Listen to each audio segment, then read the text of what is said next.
খাবার কন্ট্রোল করছি, নিয়মিত রেগুলার মেডিসিনও দিচ্ছি, তারপরও বাচ্চার কোনো ইমপ্রুভমেন্ট নেই, অস্থিরতা কমছে না। এমন প্রশ্ন অনেক আপুরাই আমাকে করছেন। সেই আপুদের জন্য আজকে থার্ড পার্ট নিয়ে আসলাম। আপনি খাবার কন্ট্রোল করছেন, আলহামদুলিল্লাহ, তবে একবেলা কন্ট্রোল করে যদি আরেক বেলা দেন তাহলে কিন্তু হবে না। বন্ধ মানে বন্ধ। দুধ জাতীয় খাবার, গম জাতীয় খাবার, তারপর হচ্ছে বাহিরের কোল্ড ড্রিঙ্কস, চিপস, যে খাবারগুলোতে বিট লবণ আছে ওই খাবারগুলো দেওয়া যাবে না। মিষ্টি জাতীয় খাবার এগুলো দেওয়া যাবে না। আপনি একবেলা দিলেন, আরেকবেলা বাচ্চা খুব বায়না করতেছে, খুব কান্নাকাটি করতেছে, আপনি দিয়ে দিলেন, তাহলে কিন্তু হবে না। স্পেশাল বাচ্চার মায়েদের মনের মধ্যে পাথর রেখে যেটা আপনার বাচ্চার জন্য ক্ষতিকর সেটা আপনি কখনোই করবেন না, কখনোই না। আমার হাজবেন্ড যে ভুলটা করে, যে বাচ্চা খুব চাচ্ছে একটা কোল্ড ড্রিঙ্কস খাইতে, একটাই তো দেই না, কিন্তু একবার দিবেন, আপনার বাচ্চা ওই টাইমটাই ওই জায়গাটাই যেখান থেকে আপনি যে সময়টা ওকে দিয়েছেন ওই সময়টাও আরো বেশি অস্থির হয়ে যাবে। সো ভুল করে এগুলো দেওয়া যাবে না। সবার আগে মনটাকে শক্ত করতে হবে।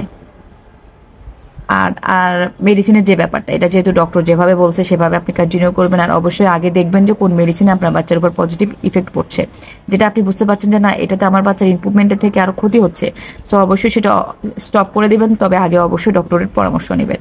আর থার্ড যেটা হচ্ছে, চার দেয়ালের মাঝে আপনি বাচ্চাকে রেখে যতই খাবার কন্ট্রোল করেন, যতই মেডিসিন খাওয়ান, আপনার বাচ্চা কিন্তু অস্থিরতা পুরোপুরি কমবে না। স্পেশাল বাচ্চাগুলো জানেন, ডক্টরই বলে যে বেশি বেশি বাইরে নিতে হবে, মানুষের সাথে মিশাতে হবে। যদি আপনার আশেপাশে পার্ক না থাকে, প্রয়োজন আপনার বাসার পাশে যে গলি, ওই গলিতে ঘুরেন, ওই গলিতে নিয়ে হাঁটেন, বিকালে হাঁটেন। যদি সারাদিন সময় না পান তাহলে আপনি রাত্রে হাঁটেন, কিন্তু বাচ্চাকে অন্ততপক্ষে দিনে একটা সময় আপনাকে বাইরে নিয়ে যেতে হবে। দেখবেন আমাদের বাচ্চাগুলো যত বেশি বাহিরে যাবে, যত বেশি বাইরে মানুষের সাথে মিশবে, হাঁটবে, ওদের মধ্যে কিন্তু একটা পজিটিভ ইফেক্ট পড়বে। সো খাবার কন্ট্রোল, মেডিসিনের পাশাপাশি অবশ্যই বাচ্চাকে বেশি বেশি বাইরে নিতে হবে, ভিড় জায়গাগুলোতে নিতে হবে। অনেক বাচ্চা আছে যে বাইরে গেলে বা ভিড়ের মধ্যে গেলে মানুষকে বিরক্ত করে, অনেকে মানুষের হাত ধরে টানে। যেমন আমার আজ্জু যেটা করতো, প্রথমে হাত ধরে টানতো, মেয়ে মানুষ হলে ব্যাগের ভিতরে চেন খুলে হাত দিয়ে সে মোবাইল নিয়ে নিত, পুরুষ মানুষের পকেট থেকে মোবাইল নিয়ে নিত, বা কোনো একটা খেলনা বা কোনো একটা খাবারের জন্য সে এত বেশি বিরক্ত করতেছে যে রাস্তার মধ্যে চিৎকার করে রাস্তার মধ্যে বসে যাচ্ছে, শুয়ে যাচ্ছে। এরকম একটা সিচুয়েশন ছিল।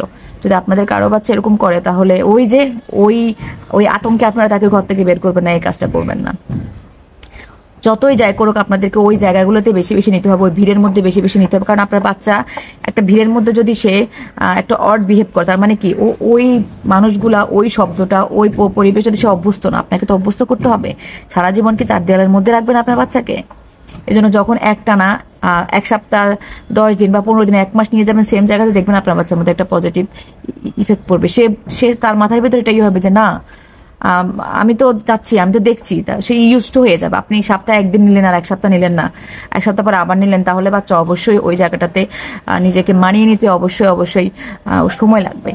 সো আমরা এরকম সিচুয়েশনে যেটা করতাম যে আমরা আশেপাশে মানুষগুলোকে আগে আমরা জানিয়ে দিতাম যে আমার বাচ্চাটা স্পেশাল, বা হচ্ছে ডিরেক্টলি বলতাম যে ওর একটু বুদ্ধিতে সমস্যা আছে, সো যদি একটু অড বিহেভ করে আপনারা একটু অ্যাডজাস্ট করে নিয়ে।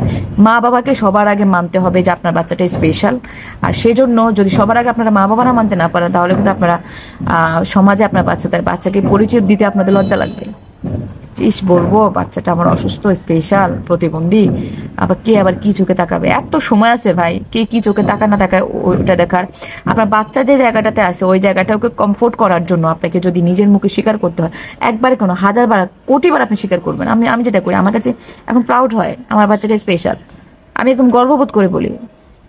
কোথাও ভিড় বা নতুন কোনো জায়গায় গেলাম যে হয়তো বাচ্চা একটু রিয়াক্ট করতে পারে, আমি ডাইরেক্ট বলে যে আমার বাচ্চাটা স্পেশাল, ওর হচ্ছে যে কথা বলাতে একটু সমস্যা আছে, বুদ্ধিতে সমস্যা আছে, ওর যদি অটিজম কেউ না বুঝে, আপনারা একটু ওইভাবে অ্যাডজাস্ট করে নিন। সো এরপরেও যদি কোনো মানুষ নাক বাঁকা, চোখ বাঁকা করে, তখন কি এই মুখটা আল্লাহ কিসের জন্য দিছে? এই মুখটা কিসের জন্য দিছে? শুধু ঝগড়া করার থেকে, অন্যর পিছনে লাগার থেকে আপনার বাচ্চার অধিকারের জন্য আপনি কথা বলবেন, মুখ খুলবেন।